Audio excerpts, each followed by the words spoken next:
భగవద్ బంధువులారా, మనము పోతన భాగవతం నుంచి పద్యముల గురించి మనం తెలుసుకుంటున్నాము. ఈరోజు మరొక పద్యం గురించి తెలుసుకుందాము. క్షోణితలంబునన్నుదురు సోకగా మృక్కి నుతింతు సైకత శ్రోణికి జంచరీక చయ సుందరవేనికి రక్షితామర శ్రేణికి దోయజాత భవ చిత్త వశీకరణైక వాణికి నక్షదామశుక వారిజ పుస్తకరమ్య పాణికిన్.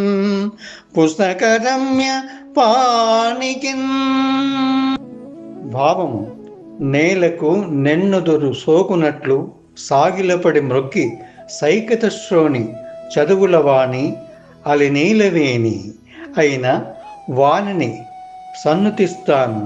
ఆ చల్లని తల్లి ఒక చేతిలో అక్షమాలను, మరొక చేతిలో రాచిలుకను, ఇంకొక చేతిలో తామర పువ్వును, వేరొక చేతిలో పుస్తకాన్ని ముచ్చటగా ధరిస్తుంది. సుధలు వర్షించే తన సుందర సుకుమార సూక్తులతో అరవిందభవుని అంతరంగాన్ని ఆకర్షిస్తుంది. తన కటాక్ష వీక్షణాలతో సురనికరాన్ని కనికరిస్తుంది. మరోసారి పద్యం పాడుకుందాం. క్షోణితలంబునన్నుదురు సోకగ మృక్కి నుతింతు సైకత.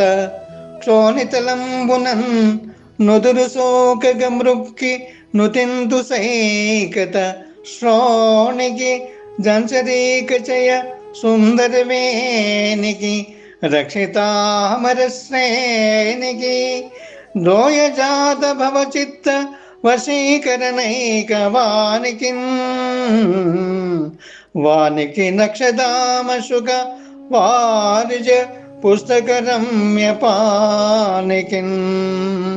వానికి నక్షదామశుక వారిజ పుస్తకరమ్య పాణికిన్.